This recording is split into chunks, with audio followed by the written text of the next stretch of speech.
tungkol sa uh, puno at ang sama. At inyo kung may dala kayong Bible o cellphone o ano man, ay basahin po natin yung ating teksto, yung ating pinag-aaralan na sinimulan po natin nung nakarang Sunday sa John 15, verse 1 to 8. Sa Tagalog, basahin ko po sa inyo. Dahil dito po ay dito ipinapakita ng Diyos kung anong klaseng relasyon ang dapat nating gawin sa Kanya. O ipinapakita ng Diyos kung anong klaseng relasyon ang gusto niya mangyari. Yun. At kung ano ang dapat mangyari sa ating buhay.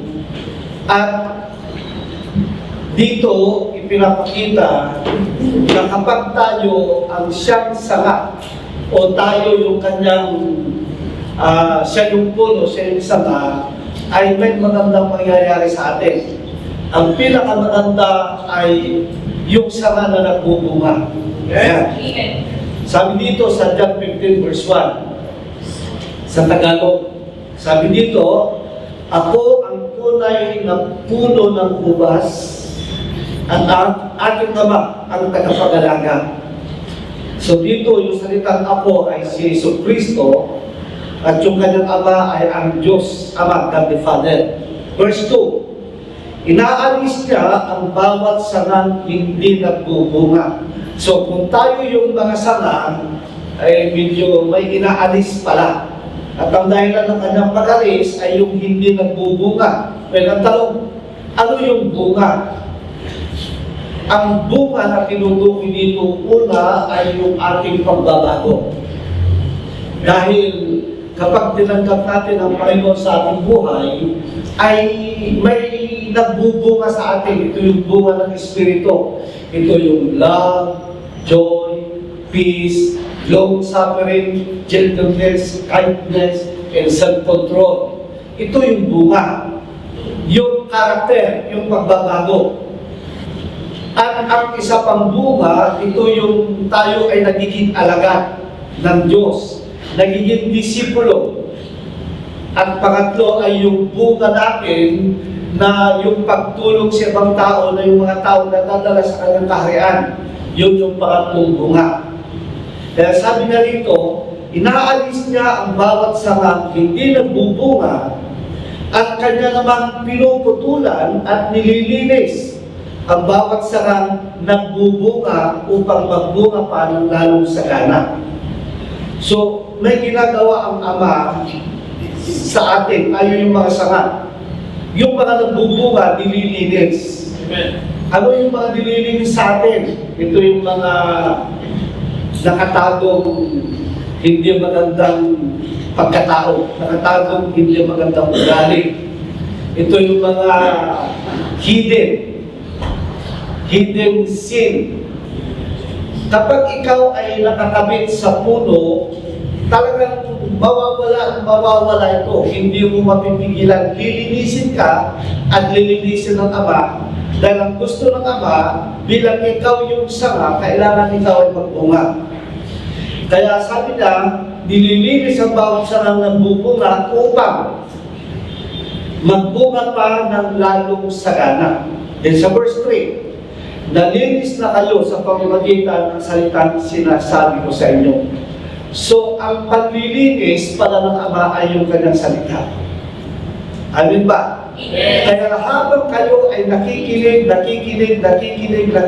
na salita ng Diyos, nililinis kayo ng Diyos. Dahil sinabi ko noong nakarang Sunday, parang paligo yan eh. Kung bihira ang maligo, may lumalabas na amoy. Kaya kailangan maligo tayo ng maligo. Lalo na ngayong tag-init. Ang hirap kung hindi ka maligo sa isang araw. Ganyan din ang ating Ama. Ang gusto ng ating Ama ay malinis tayo para lalo tayong magbunga. Yung lalabas yung ating pag-ibig, lalabas yung ating pasensya, lalabas yung ating pagiging mabait, lalabas yung pagiging control sa ating sarili. Yun yung mga bunga. Kaya nalinis na kayo sa pamamagitan ng salitang sinabi ko sa inyo. Ang isa pang maganda dito, kapag ikaw ay laging nakikinig ng salita ng Diyos, nalilinis tayo at yung ating pananampalataya ay nabubuo, lumalaki at lumalago. Tandaan ninyo, sabi sa Hebreo, without faith, kung walang pananampalataya, ay hindi mo mabigyan ng karangalan ng Diyos. Dahil sabi sa verse 4, manatili kayo sa akin at mananatili din ako sa inyo. Ayun, yun yung relasyon. Ito yung relasyon na pinapakita ng Diyos sa atin. Yung kagaya ito, yung sanga nakakapit sa puno. Ang sabi niya, kung kayo'y mananatili sa akin, mananatili din ako sa inyo. Kung kayo ay interesado sa akin, interesado rin ako sa inyo. Parang gano'n. Kung kayo'y may gana sa akin, may gana rin ako sa inyo. Kung ako ay baliwala sa inyo, baliwala rin kayo sa akin. Ngayon yung ibig sabihin dito. Then, ang sabi diyan, mananatili kayo sa akin at mananatili din ako sa inyo, hindi magbubunga ang sangang hindi nananatili sa puno. Maliwanag yun. Gayun din naman, hindi kayo magbubunga kung hindi kayo mananatili sa akin.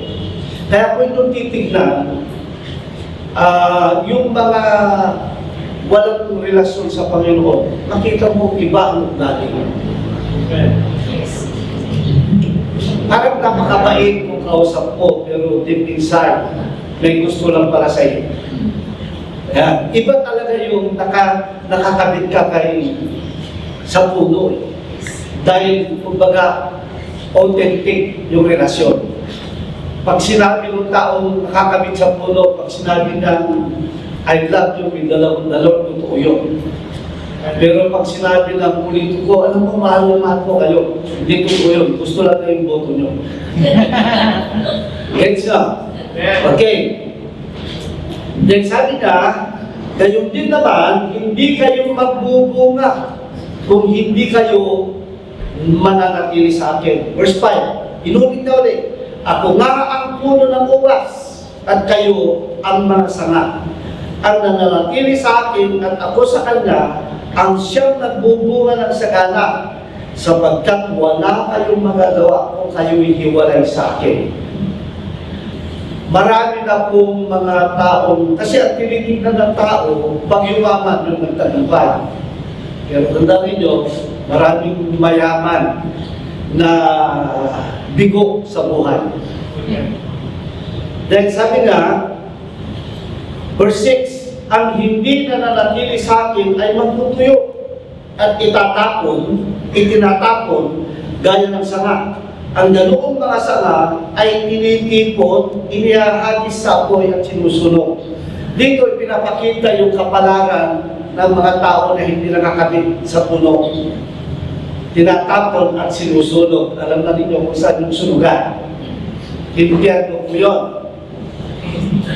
Kaya mahalagang napakaganda itong lesson na ito. Then sabi na, verse 7, kung nananatili kayo sa akin at nananatili sa inyo ang aking mga salita. Yun. Ibig sabihin, kapag yung sinabi niya, kung nananatili kayo sa akin at nananatili ako sa inyo, para manatili sa atin ng Diyos, ang ibig sabihin yung kanyang salita, dapat manatili sa atin. Yun yung sabi sa verse 7, kung nananatili kayo sa akin at nananatili sa inyo ang aking mga salita. Ito naman yung sinabi na, challenge, pangako. Hingin ninyo ang anumang nais ninyo at ibibigay iyan sa inyo. So, napakasimple. Bakit maraming humihingi na hindi binibigyan? Kasi walang salitang nananatili sa kanila. Amen. Ang kondisyon dito ng Ama ay ng Panginoong Kristo. Kung nananatili sa inyo yung aking salita, hingin ninyo ang lahat ng maibigan ninyo at ito ay ibibigay yun sa inyo. Verse 8, napaparangalan ang aking Ama o natutuwa ang aking Ama kung kayo'y masadanang nagbubunga at kayo ay magiging bilang aking mga alagad. So ang mga ebidensya na kayo'y alagad ay kung kayo'y nagbubunga. Amen. Okay, maaari natin idugtong dito sa verse 16, hindi niyo ako pinili, kayo ang pinili ko. Pinili ko kayo upang kayo'y magbunga at manatili ang inyong bunga upang ang anumang hingin ninyo sa Ama sa aking pangalan ay ibibigay sa inyo. So, napakaganda itong mga talatang ito. Binabanggit dito yung ating relasyon. Anong klaseng relasyon? Binabanggit dito na kapag ikaw nakakabit sa puno, ikaw ay magbubunga. Ibig sabihin ng bunga, magbabago ka, uunlad ang buhay mo, gaganda ang buhay mo, yun yung mga bunga. Dahil kung ikaw naghihirap, ay hindi mo masasabing yung ginawin natin. Dahil mayaman yung tatay ko, mayaman din ako. Itong ginawin natin di ba? Okay. So ngayon, itutuloy yung ating pag-aaralan. Yan, May 10 po yan May 19, part 2. Napag-aaralan natin nung nakaraan, ang pinag-aralan natin is, if you abide in me, kung kayo'y mananatili sa akin. Napag-aralan natin yun. Ngayon, napag-aralan naman natin, at ako naman ang mananatili sa inyo. I abide in you. Okay, re-review natin. Yung nakarang linggo, sabi diyan, yung tinalakay natin, if you abide in me, kung kayo'y mananatili sa akin. Paano? Paano ba mananatili ang sanga sa puno? Paano ba? Okay, tingnan natin, sabi dito, ang gagawin ng sanga para manatili sa puno ay kailangan kumapit siya sa puno. Yan. Sa anumang sitwasyon o sirkunstansya. Ano man ang problema, kanya, sabi dito, may kalaban may kalaban yung sanga. Ano yung mga kalaban sa pananatili? Malakas na hangin o bagyo. Kung mahina ang kapit ng sanga at dumating ang malakas na hangin o bagyo, dumating ang problema sa buhay ng tao niyan, dumating ang naghirap sa buhay ng tao niyan, dumating yung matinding sakit sa buhay ng tao niyan, bababali yan, bibigay yan. Kung mahina ang kapit. Pangalawa, mga hayop, kalabaw, baka, di ba? Ito yung sanga, tumatakbo yung kalabaw, tinamaan mo sanga, balik. Kalaban din yan. Ibig sabihin, ito yung mga nagpapahirap sa ating buhay. Dahil mga sakit ang karamdaman, gaya ng kahirapan, dahil sa kahirapan, bakit ko ubusin yung oras ko dyan? Kailangan maghanap ko lang kahit araw ng linggo. Parang sabi mo, Lord, wala kang magagawa sa akin. Parang gano'n. Yun yung mga halin tulad na sanga na nabalik na hindi niya kagustuhan. Then, ang mga insekto o bugbog o anay, yan yung mga sumisira sa pagkakapit ng sanga sa puno. Mga lihim na kasalanan, mga ambisyon. Gusto kong ganito ako, ganyan-ganyan. Kaya nawawala siya ng relasyon sa Panginoon because of their personal ambition. Dahil nyo, Jeremiah 29:11, sabi ng Panginoon, for I have a plans for you, plans to prosper you, not to harm you, plans to give you hope and a good future. Nasa kanya lahat yung ating pangarap. Wala sa iyo. May sabi sa proverb, for in the heart of a man, they have many plans, but only the plan of God shall prevail. Amen. Kung gano'n yun, di kumapit na lang tayo sa puno. Yes. Maliwanag po ba? Yes. So yun yung aking napag-aralan ng nakaraan. Ngayon naman, pagdating sa tao, anong ibig sabihin ng puno at saka sanga? Manatili sa Diyos, ano man ang sitwasyon o sirkunstansya. Dito sinusubok yung tatag-tibay ng pagkakapit natin sa Panginoon. Sabi nga sa Bible, sabi ng Panginoon, hindi ko pwedeng gawing alagad ko ang sinumang taong hindi nanalo sa pagsubok. Kundi ang mga alagad na ginagamit ng Panginoon, ito yung mga taong nanalo sa pagsubok. Gets nyo? Amen. Kaya kung may pagsubok, huwag kayong umiyak, huwag niyong sisihin ang Panginoon. Tinitignan lang ni Lord kung hanggang saan yung tibay na pagkakapit mo sa Kanya. Amen. Ano dapat mong gawin? Ang mahalin niya, ang Diyos ng buong puso. Yun yung dapat. Kasi ang isang bagay lamang na nag-uugnay natin sa puno, sa Panginoon ay pag-ibig. Kaya ang unang utos niya, love your God with all your heart, with all your soul, and with all your mind. Then love your neighbor as you love yourself. Kung wala yung pag-ibig na yan, hindi mo kayang ibigin ng Diyos.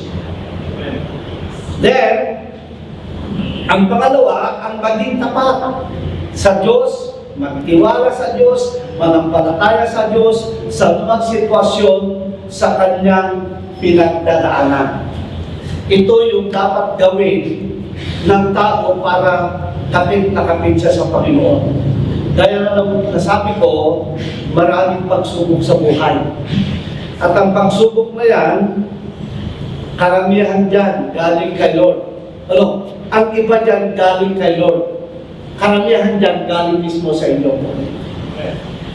Pag-iwanan pa. Gaya nung lumapit sa akin isang araw, sabi niya, Pastor, sa Ilocano, awahin. Talaga na, hindi kayan, Pastor. Nakakuya ko, mahina na ako. Di, ilan ang taon mo? 63 years old. Mahina na raw siya, hinihinga, sabi niya. Kako, wala kang magagawa. Hindi galing kay Lord yan. Galing sa iyo yan. Kasi dati tumator ka eh. Dati, ang tao mo maligarito. O, puyat ka ng puyat. Inapuso mo yung katabak mo. Kaya hindi galing kay Lord yan. Pero may magagawa ang Lord yan. Lumapit ka lang sa Kanya. Yun yung problema. May mga pagsubok galing kay Lord para makita lang kung hanggang kailan ang tibay mong nakakapit. Maraming pagsubok mismo galing sa iyo. Pero may solusyon pa rin ang Panginoon dyan. Okay, kaya po lang, meron akong istorya bago may magpatuloy sa ating pag-aaral. Meron daw mag-asawa na nagpunta sa New York. Pagdating nila doon, pumunta sila, mahilig sila sa mga antique. May nakita sila doon isang tasa na napakagandang pagkagawa.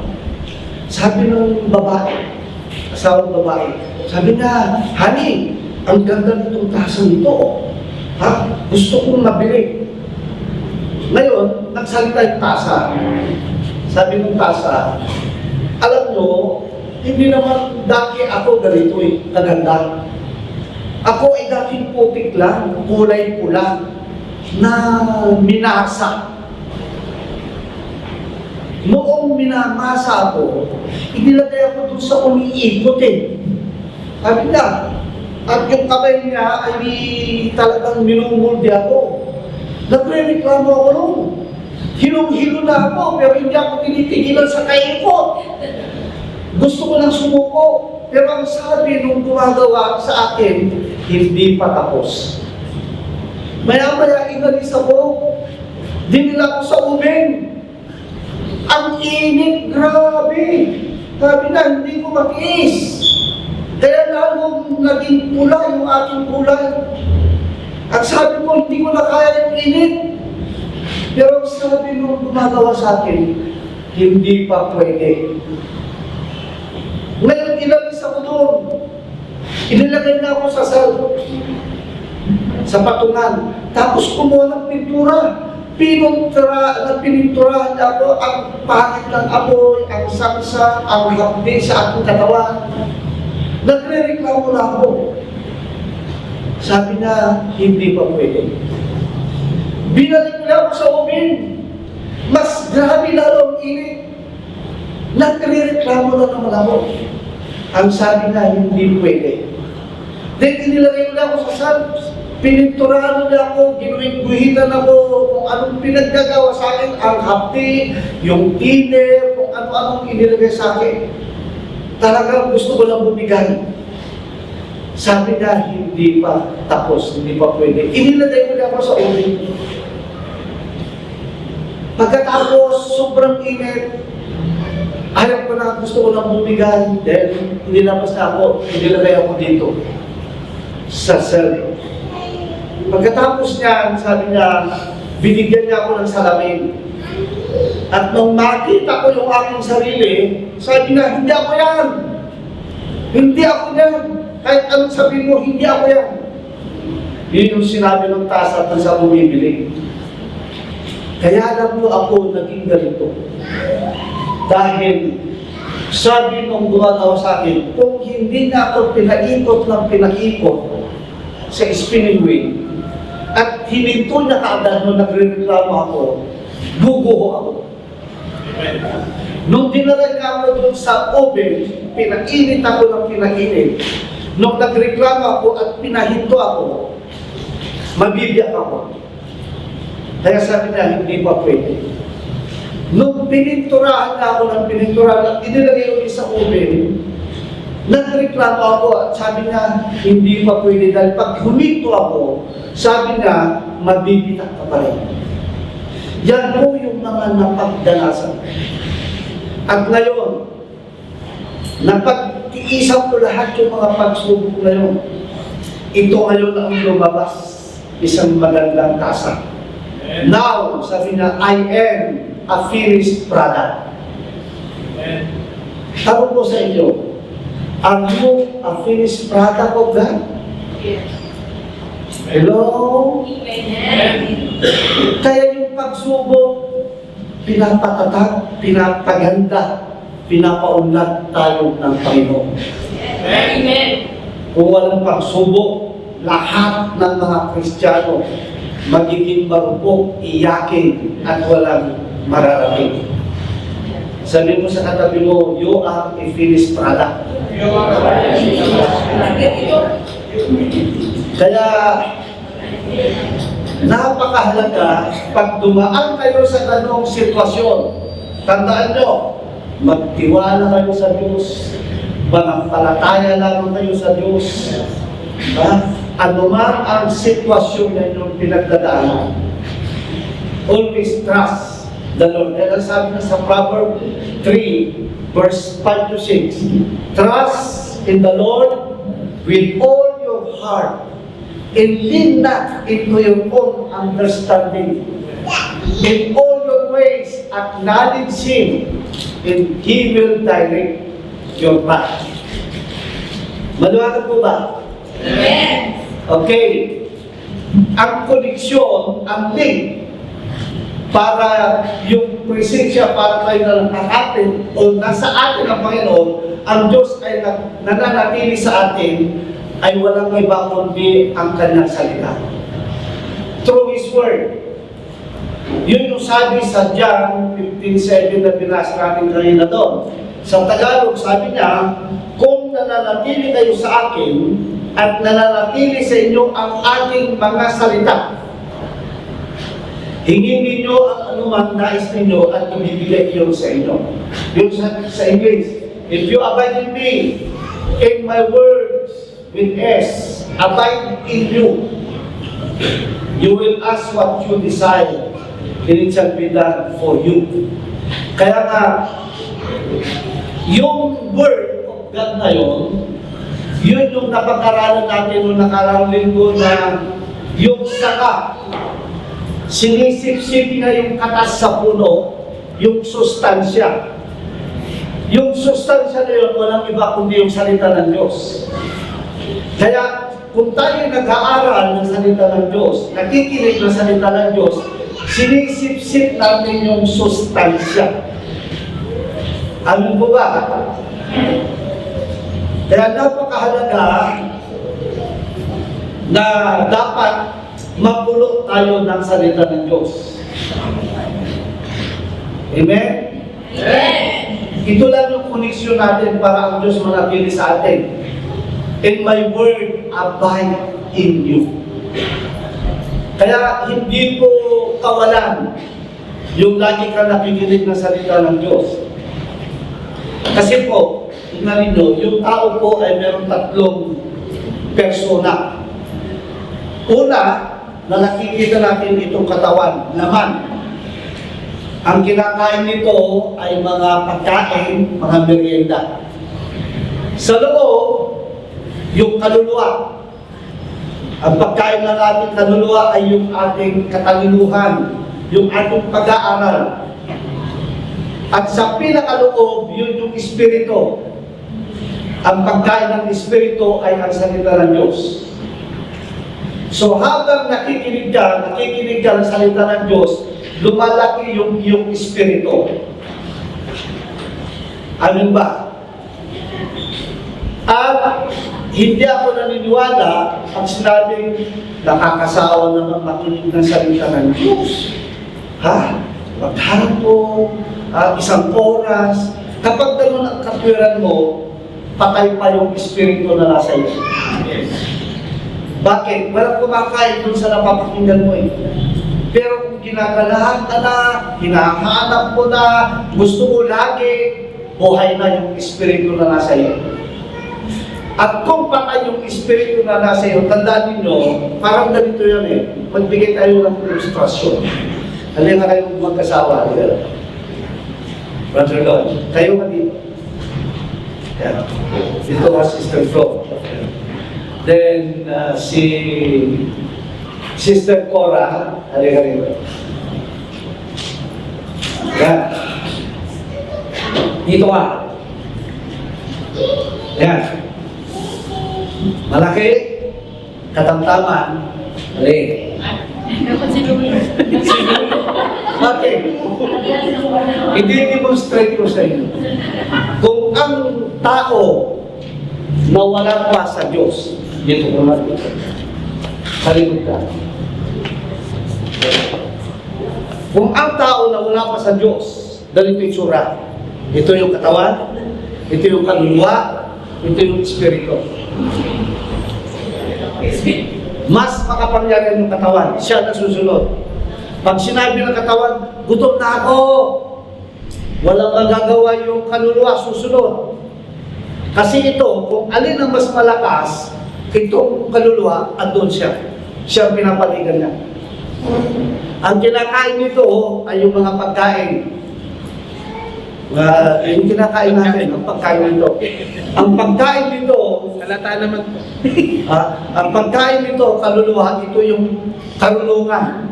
Yung natutunan natin sa eskwelahan, knowledge. Ito ang pagkain na. Ang pagkain nito, salita ng Diyos. Kung ang tao, bihirang makinig ng salita ng Diyos, ito. Kaya pagdating ng siya mamatay, ito masusunod, impyerno pupuntahan. Dahil ang pupunta lang sa langit, espiritu at kaluluwa. Supposed to be. Kung mo ito masusunod, ang sabi sa Biblia, walang magandang ginagawa ng laman. Puro kasamaan. Kaya kapag ang tao, ganito ang sitwasyon. Patay ang kanyang espiritu, impyerno pupuntahan. Ngayon, kapag ang mangyayari, pinakain mo ng pinakain yung espiritu ng salita ng Diyos, ito ngayon yung espiritu. Ito ngayon yung kaluluwa, ito ngayon yung katawan. Ang espiritu na susunod. Pag sinabi ng espiritu, punta tayo sa linggo, sa church. Sasabihin naman ng katawan, hindi pwede, may lakad ako eh. May date ako eh. Sabi naman ng kaluluwa, hindi, punta tayo. Kung sino ang mas malakas, kinikilingan ng kaluluwa. walang magagawa ang katawan. Nasusunod ang Espiritu. Amen ba? Amen. Kaya kung ako sa inyo, pakainin nyo ng pakainin lagi ang inyong Espiritu ng salita ng Diyos. Kapag itong ganitong klase, mas malaki Espiritu, maliit ang katawan, kapag ito'y namatay, pupunta sa langit. Amen. Gets nyo? Kaya hindi totoo yung nakakasawang makinig ng salita ng Diyos. Hindi may kumakain ng salita ng Diyos. Kung paano kayo hindi nagsasawa sa kakain ng mga tanghali hapon, may merienda pa. Kaya malaki. Dapat ganun din yung Espiritu. Okay, naintindihan ninyo? Palagpakan natin ang Panginoon. Palagpakan natin yung mga Kristo natin.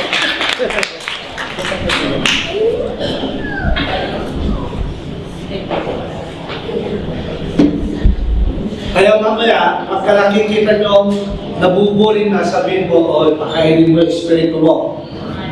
Ano ba? Okay, tuloy tayo sa pag-aaral. Ang tanging paraan lamang para ang Diyos ay manatili sa atin ay yung kanyang salita. Kaya ang liwanag, kung nananatili kayo sa akin at ang aking salita ay nananatili sa inyo, then hingin ninyo lahat. Kaya nga, nakikita ko kasi, meron tayong parang training kung Miyerkules. Sa totoo lang, hindi na prayer meeting ang ginawa ko ng Miyerkules. Hindi nila namamalayan. Nag-train na ako. Kung Miyerkules, ang pinag-aaralan namin is walk through the Bible. From Genesis to Matthew. Matututuhan na nila lahat ang buong kasaysayan ng Biblia.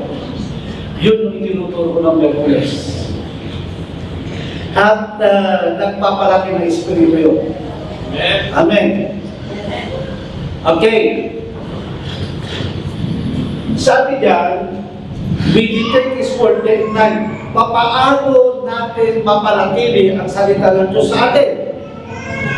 Kaya sabi na, kung nananatili kayo sa akin at ang aking salita ay mananatili sa inyo, paano natin mapanatili ang salita ng Diyos? Isa lamang ang gawin natin, meditate His word day and night. Yun yung sinasabi sa Joshua, chapter 1, verse 8. Sabi na dyan, this book of the law or the Bible shall not depart from your mouth, but you shall meditate on it day and night, so that you may be careful to do according to all that is written in it. For then you will make your way prosperous, and then you will have good success. Ano ba ibig sabihin ng this book of the law shall not depart from thy mouth? Ang ibig sabihin yan, yung salita ng Diyos, dapat lagi ang lumalabas sa inyong bibig. Pag kumari, sinabi ng doktor, nako, wala ka ng pag-asa. Yung bukol mo na yan, nako, cancer yan. Mga sa tingin ko, 3 buwan na lang, mamamatay ka na. Maraming doktor na ganyan. Ano ibig sabihin nung this book of the law shall not depart from your mouth? Ang ibig sabihin niya, yung salita ng Diyos ang paniwalaan mo. Amen. Pwede mong sabihin, yun yung sinabi ng doktor sa iyo, pero ibang ginawa ni Jesus Christ eh. Ang sabi ng Panginoon Kristo, ako ay ipinako sa cross, pinahirapan ng aking katawan, at sa pamamagitan ng aking mga sugat, lahat ng inyong karamdaman ay gumaling. Kaya itong sakit ko na ito, binayaran na ito ng Diyos. Magaling na ako. Ganun yung don't let this book of the Lord depart from thy mouth. Laging positive dapat. Kaya kailangan marami rin kayong alam na salita ng Diyos. Pag-ultra. Gets nyo? Amen. Then, Okay, sabi dito, yun yung shall not depart from your mouth, confess the word of God always in any circumstances. Sabihin mo, na, naghihirap ka, ganda na lang buhay mo, hanggang mamatay ka, naghihirap ka. Yun yung mga visit itong buhay na ito, blah, blah, blah. Pag sinabing, this book of the law shall not depart from thy mouth, huwag mong sabihin yung mga hindi salita ng Diyos, kundi ang sabihin mo, ang aking Panginoong Jesucristo ay napakahirap para ako ay yumaman. Dapat ganon. Pag nakita mo yung anak ko na medyo bobo tama sa school, huwag mo sasabihin yung bobo. Dahil ang sabi doon, life and death is in the tip of your tongue. Ang buhay at kamatayan ay nasa dulo ng ating dila. Sabihin mo na bobo, wow, ito na yung ating matalinong anak. Genius yan. Ganun dapat. Yun yung don't let this book of the Lord depart from thy mouth. Gaya nung yung apo, yung panganay yung apo, kasi yung anak ko, si Ramil, may isang anak na lalaki. Itong anak niya na ito ay medyo mahina ng kaunti. Mahilig sa basketball dahil ang kanyang dreams maging NBA player. Yung kanyang dream. Pagdating sa school, medyo may laban din, kanya lang hindi masyado. Pero itong tatay niya ay dalawa kasi ang pangarap ng bata ay maging piloto at maging NBA player. Sabi ng tatay, piloto. Sinabi ko, ano magpapangarap sa'yo ng piloto? So yun yung kanyang sinasabi. Pero ang ginawa is naglagay ng picture ng aeroplano sa kanyang kwarto ng bata. Gano'n. Kaya ito namang tatay, ito na si piloto. Ito na si piloto. Pagkagaling, pag dumarating, ito na si piloto. O ngayon, piloto na yung anak. At doon ka nag-aral sa Canada. Imagine, hindi na kaya pag-aralin, pero dahil sa laging lumalabas sa bibig, nangyari. Kagaya ni Pastora, lasinggero ako noon, umuwi ako, alas 4 madaling araw, alas 5 na madaling araw, lasing pa. Kuminsan, hawak ko yung susi, pag isusuot ko sa pinto, hindi ko maisuot, dahil bumi. Minsan, sawakan mo yung pinto! Hindi ko may pasok yung susi. Pero sabi na, pag nakita niya akong dumarating na lasing, ito na si Pastor. Laging gano'n. O yun na, nagpastor ako. Kasi sabi niya, ang buhay at kamatayan ay nasa tulo ng iyong vida. Ito yung don't let this book of the law depart from thy mouth. Kaya mahalaga yung marami kayong napapakinggan na salita ng Diyos. Yun yung sustansya. Yung sinisip-sip ng sarang na katas, yun yung sustansya para lumaki, maging matatag, hanggang sa siya magbunga. Dahil nandito tayo kung suga pa tayong makinig, sumisip lagi ng sustansya o ng salita ng Diyos, abay, tayo'y lalako, magiging matatag hanggang tayo ay magbunga. Yung parating, yung kapalaran ng pinagda ng Diyos, yun yung ibig sabihin nun. Ano naman ibig sabihin ng meditate day and night? Sabi ng mga pilosopo, di wala na akong ginawa, kundi mag-aaral na lang, maghapon magdama. Hindi gano'n ang ibig sabihin niyan. Una, ang salitang meditate ay knowing o chewing repeatedly o ruminate. Ang ibig sabihin ng knowing o chewing repeatedly, kung nakikita nyo yung kambing, yung baka, kalabaw. Di ba ginagawa nila? Kain sila ng kain ng damo, pagkatapos, pagka mainit na, pupunta sila sa silong ng kahoy, hihiga, o kaya nakatayo, ilalabas nila yung kanilang kinain. Minukuya, ninangata.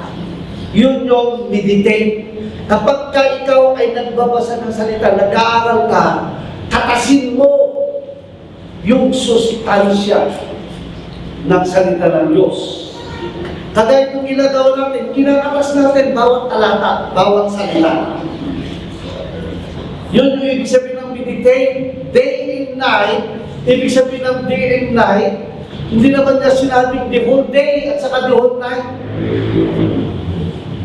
Kagaya sa akin, nag-aaral ako ng maga, nag-aaral ako ng gabi, day and night. Hindi naman the whole day, the whole night. Maliwanag ba?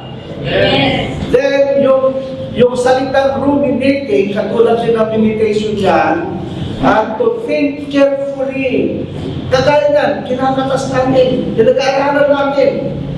Kasi may mga ibang nagtuturo, dinidiretso kung ano ng versikulo lang binabanggit. Hindi naintindihan yung versikulo. To examine continuously over the same thoughts or again and again. Yun yung ibig sabihin ng meditation. Day and night. Kaya noong ako'y bago-bago, kapag nagtuturo yung pastor, nag-take notes ako. Pagdating ko sa bahay, binubuklak ko yung tinuro niya, tinitingnan ko sa Biblia kung totoo. Then, bukod doon, pinag-aaralan ko ng sarili ko.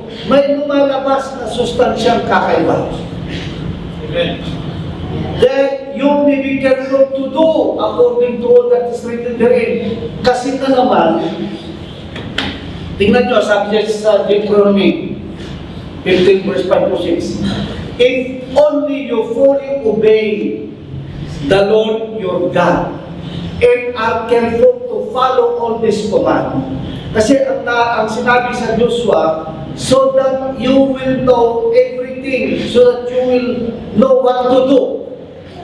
What you obey, everything that was written therein. Kasi may mga ganito mga Kristiyano, na iba, sabi nila, okay, magbigay tayo ng ating ikapo. Ano na naman yan?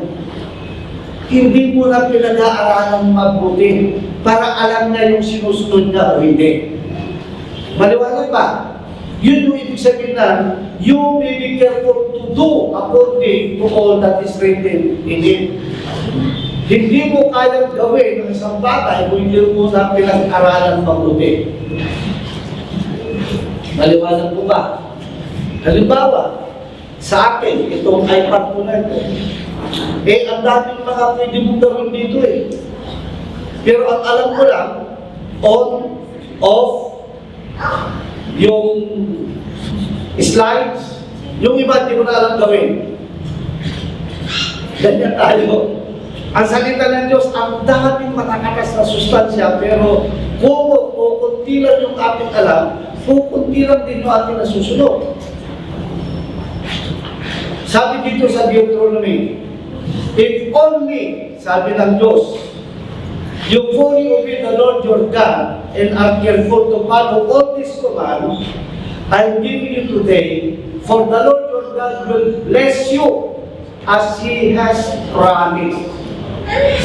Ang salita ng Diyos kasi ay purong pangako. Promise niya lahat ng Panginoon.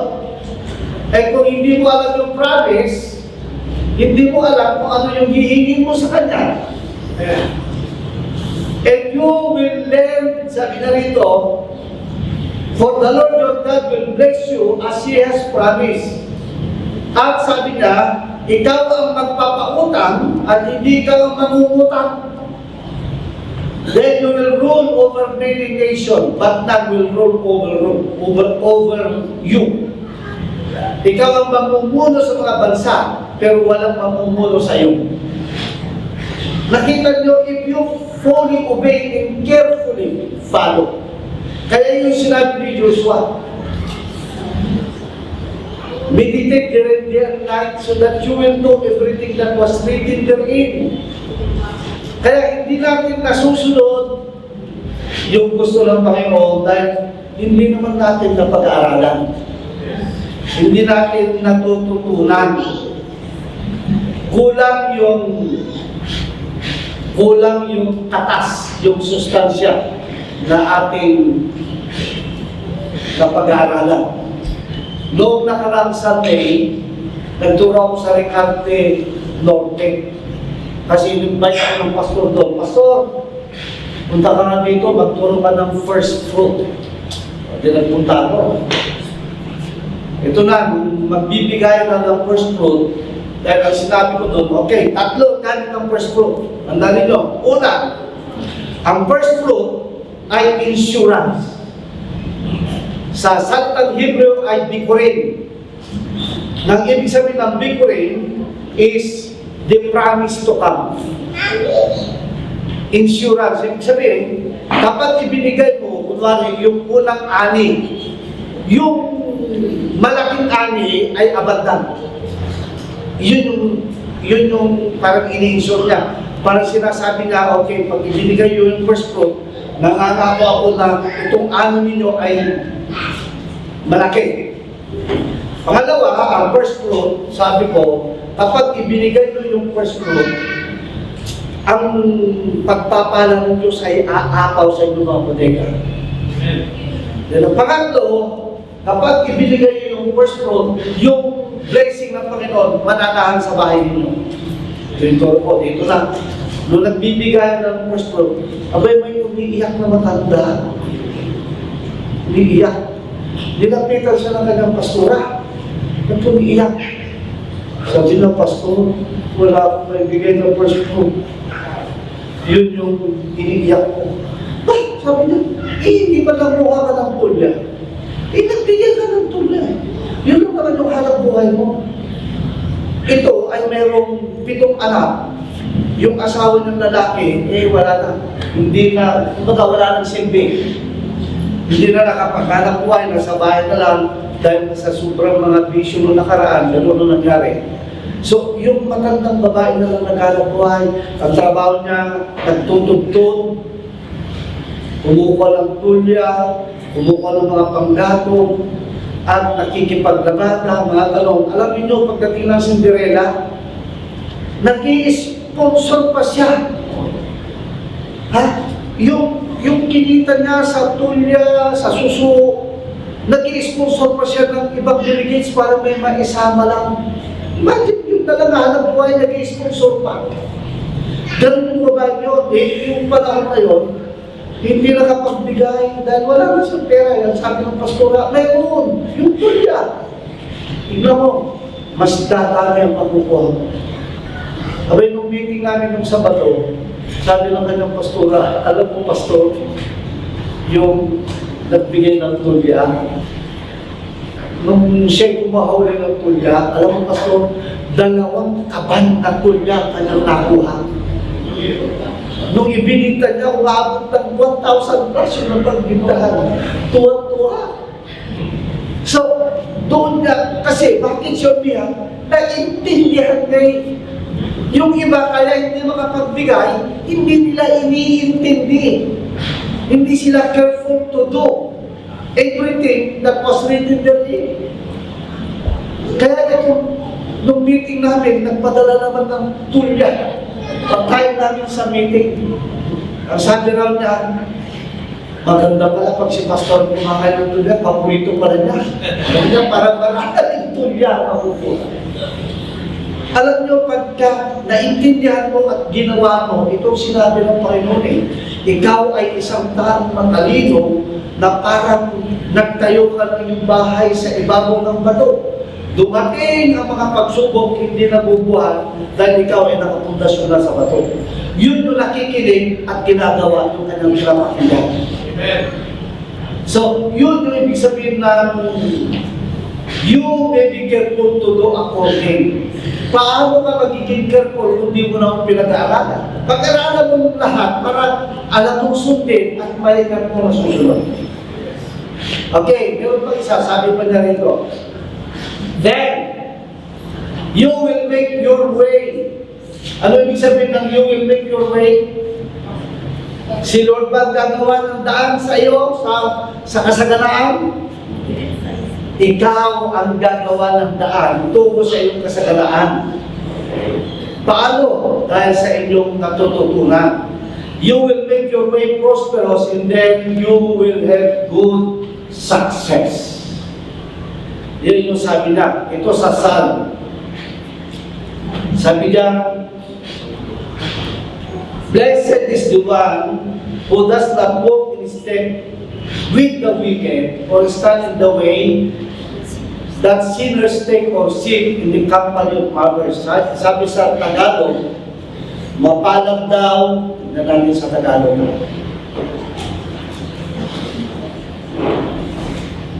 May natututunan ba?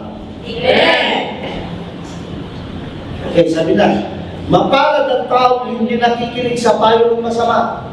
Okay, tanong dito, sino ba masasama na nagpapayo? Lahat ng walang alam sa salita ng Diyos. Siyempre, ang ipapayo, hindi galing sa salita ng Diyos. Halimbawa, ito yung mag-asawa, nag-away.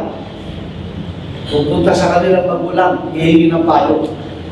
Sasabihin nung babae, sabi niya, ma, papa, tang, ma'am, bugbugin ako na bakit ko, pinapahirapan ako lagi. Anong masasabi niyo? Ano yung papayo ng magulang? Hiwalayan mo na yan. Okay. Ang ibig bang sabihin, masama yung magulang ko? Hindi siya masama. Kanya lang, yung payo wala sa salita ng Diyos. Noong isang linggo, na nagpunta sa akin, sabi ng pastor, nahihingin sana ako, payuhan mo. Doon sa church namin ay mayroong mag-asawa. Yung lalaki, sabi niya, parang sumabit lang. Kasi yung babae, dalawang magkakapit lang, isang babae, isang lalaki. Itong lalaki, nakapatid ng asawa na. Itong babae, siya na lang natitira, tagapagmana ng ilang hektaryang lupa, may sasakyan, magandang bahay. Itong lalaki, wala siyang may pagmamalaki, kundi brief lang. Yun lang. Pagkatapos, ang ginawa pa ng lalaki, ng babae, yung katulong nila, ay yung gumawa sila ng batang tinulungan na mag-aral, ang ginawa nitong lalaki, kumbaga, sinira niya yung babae, kumbaga, pinatulan yung babae. At nung nag-usap-usap sila, pinamimili itong asawa, daw, mamili ka sa akin, siya po ako. Ang sabi ng lalaki, kayong dalawa. Imagine na, sumausaw lang. Wala sa isang butil na bigas na inuwi. Siya lang yung parang linta. Ganun pa ginawa. Nung pinamimili, abay gusto dalawa. Ito yung counseling na, Pastor, anong dapat gawin? Kasi, ang gusto ng babae, hiwalay na sila. Ayaw naman ng lalaki. So, ano dapat gawin? Sabi ko, pag sinabi kong hiwalay, wala sa Biblia yun eh. Bawal ang divorce. Pero wala siyang sinabing huwag divorce. Kumbaga, call off. Yun ang gawin nyo. Call off for 6 months or 5 months or 3 months. Titignan lang natin, pero kailangan alisin nila lang sa mga babae. Umalis na doon para makita niya kung kaya niyang mabuhay mag-isa-isa. Pangalawa, kung kaya niyang buhayin yung babae sa sarili niya. Pag yan naghirap, babalik siya niya. Yun yung mga payo na ayon sa salita ng Panginoon. Dahil ang gusto ng Panginoon, ang pamilya ay laging masaya. God is the author of family. Ayaw na yung pamilya nagtitiis, naghihirap. Kaya lang nasasabi ko, noong ako, meron akong girlfriend. 11 years old, may girlfriend na ako. Hanggang nag-college, girlfriend ko pa rin. Mag-graduate ako ng college, doon kami nagkakilala ng misis. Ngayon, tatanungin mo, sino mas mahal ng pastor? Di siyempre, yung pagmamahal nandun. Sabi ko nga, 75% yung mahal ko nandun. 25% lang yung nasa kanya. Kanya lang yung katapatan, yung faithfulness, ibinigay ko sa kanya lahat. Wala ko. Kaya, nandun yung katapatan ko sa kanya, hindi ko pinagsahan kahit konti. Hindi pwede maghiwalay yung love and faithfulness o loyalty. Kailangan magkasama lagi yan. Hanggang pari 100% yung loyalty. Kaya sabi ko, pwede sila mag-pull off. Pero sabi ko sa babae, be loyal to your husband. Gets nyo? Kaya hindi, ibig sabihin, counsel of the sinner. Then, sabi na sa verse 2, but whose delight, yun, yung salitang delight, huwag nyo kalimutan nyo. Ang ibig sabihin ng delight, extreme happiness, extreme joy.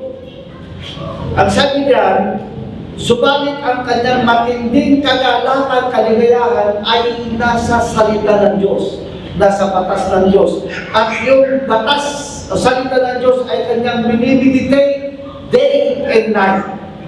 Inulit lang yung Joshua. Verse 3, kapag ganito yung tao, ito yung katulad daw, sabi ng Haring David. That person, sabi niya, sa verse 3, katulad niya ay punong kahoy sa tabi ng isang batisan. O, nakakita na kayo ng kahoy na nakatanim sa tabi ng ilog? Hindi ba masagana kasi maraming sustansya na nasisipsip? Ganyan daw yung tao na sugahapang magsipsip ng salita ng Diyos. Katulad siya ng isang punong kahoy na ano sabi dyan? Na laging sariwang dahon. Alam ba yung gamit ng dahon? Ito yung sumisipsip ng carbon dioxide. Alam niyo yung carbon dioxide, ito yung mga hangin na nanggagaling sa mga tambutso ng sasakyan, lason. Pagkatapos ilalabas na ito na isang oxygen na malinis para sa atin. Yun yung silbi, kailangan na naglilinisin at the same time, dahil diyan, siya pa yung tumatanggap ng nitrogen, potassium, and phosphorus, kasama ng ugat, kaya ito'y nagbubunga. Yan yung kaya laging berde, yun daw yung katulad ng taong babat sa salita ng Diyos. Laging berde, ibig sabihin na laging berde, kahit dumating yung pagsubok, dumating yung tagtuyo, dumating yung kaguluhan sa kanyang buhay, ayos lang siya. Hindi na-stress, hindi na-distress. Gets nyo? Kasi sa Zamora, meron kanyang membro. Itong leader na ito, iniwan siya ng kanyang asawa, yung kanyang asawa police. Sunday, kabalitan ko, iniwan siya ng kanyang asawa. May anak silang isang babae. Ini-expect ko, nung makita ko itong babae ito, malungkot, gano'n. Hindi, nakagindi. Hindi wala asawa na nakagindi. Ano ba, sister? Parang wala kang problema. Wala, pastor. Balita ko, umalis yung asawa mo. Wala problema, pastor. Andiyan naman si Lord na kasama ko. Amen. Yun yung mga hindi tinatala mo ng problema. Ito yung kahoy na laging berde lang. Amin ba? Amen. Ito pa yung may nangyari mo sa kanila eh. Sumakay sa tricycle. Pagdating sa tricycle, nagbalang yung driver na medyo gawa siya ng masama. Sabi na, huwag kang mag-isip ng masama. Tandaan mo, bago ako sumakay dito, sa tricycle mo, pinapicturan mo na kita doon sa security guard, inilista mo yung pangalan mo, nakareport ka doon. Kapag gumawa ka ng kalukuhan, alam nila kung sino hanap nila. Kahit hindi totoo, o hindi siya ginawa ng masama. Darating yung, siyempre, siya yung nagkakang buhay. Kunti lang yung sweldo. Hindi naman pumasa ng civil service examination, kaya sa gobyerno, maliit lang yung sweldo niya. Hindi mo makita nung nakasimangon, hindi mo makita na may problema, laging nakangiti. Tapos Ito ang tao na laging berde ang tao. Liwanag, laging sariwang dahon at namumunga sa takdang panahon. Ganyan yung taong babad sa salita ng Diyos. Maraming tao ngayon nagpapanik dahil sa nangyayari sa Middle East. Kaya talaga kung subukan ninyong subaybayan, nandun na lahat yung signalis ng end time. Kasi ang end time, World War III. That is the last war na mangyayari. Although may nagsasabi hanggang war number 5. Pero what I feel, war number 3, tapos ang mundo. Pero bakit ako natatakot? Alam ko namang mabubuhay akong muli. Yes. Amen. Di ba? Mawawala lang yung mortal na katawan, mapapalitan lang yung mortal. O di ba, mas maganda? Amen. Yun yung don't worry, sabi ni Lord, di ba? Don't worry about your food, about your drinks, and about your coffee. Alam ng Diyos yung problema natin. Then, ang liwanag, that person is like a tree planted by stream of water, which yield, nagbubunga sa kapalahunan. At ang sabi pa niya dito, lahat ng kanyang gagawin, tiyak na magtatagumpay. Kung babag ka sa salita ng Diyos, tiyak magtatagumpay. Maliwanag po ba? Okay? Then, ang sabi niya, ayan yung meaning ng delight. Na, but those delight is in the Lord, ang meaning ng delight is extreme pleasure or satisfaction in the Lord. Bakit? It develops faith or trust or hope. Kapag babad ka ng salita ng Diyos, nabubuo yung pananampalataya mo sa Diyos, nabubuo yung tiwala mo sa Diyos, nabubuo yung pag-asa mo sa Diyos. Kaya na Abraham, ang sabi doon si Abraham, 100 years old na, wala pang anak. Pero si Abraham sabi niya, hindi ako nag-worry kasi may pangako ang Diyos sa atin na ako magiging ama ng lahat ng bansa. 100 years old. Yung asawa niya, 90 years old, kulubot na. Pero hindi nag-worry. Bakit? May pangako ang Diyos eh. Kaya at the age of 90 years old, nanganak si Sarah. Why? Promise of God. Kaya may pag-asa pa si Pastor ang mga anak. Amen. Ganun katindi yung mga taong baba sa salita ng Diyos. Nabubuo ang pananampalataya because faith comes from hearing, hearing the word of God. Nabubuo yung pagtitiwala. Nabubuo yung pag-asa. Kaya habang ikaw nabubuhay, may pag-asa. Then, if you have faith, all things is possible. Then, without faith, you cannot please God.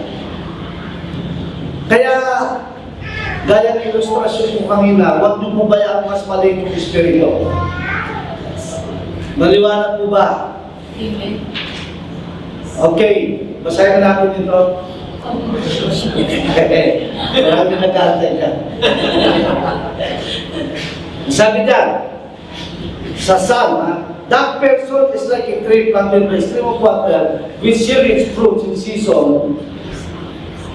Sabi na dyan, katulad mo raw ay isang puno, may paliwanag ko dyan, kapag ikaw ay nasa patuloy na sumisip-sip ng salita ng Diyos, yung source of food mo naging abundant.